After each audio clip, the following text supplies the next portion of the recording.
Diyan po sa may bayan ng Orbistondo, patuloy pa rin po ang pinaigting na kampanya laban sa mga sasakyan na gumagamit ng open pipe at modified mufflers sa Orbistondo bilang bahagi ng patuloy na pagpapatupad ng batas at pagpapanatili ng kaayusan sa lansangan.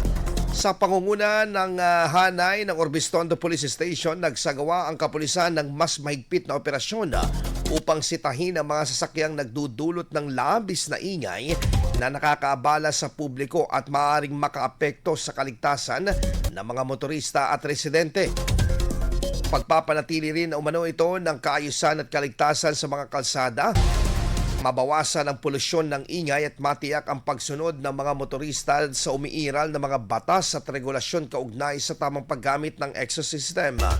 Kasabay nito, muling pinalalahanan po ng otoridad ang lahat ng motorista na gumamit lamang ng standard at aprobadong tambucho upang makaiwas sa paglabag sa batas at na kaukulang multa.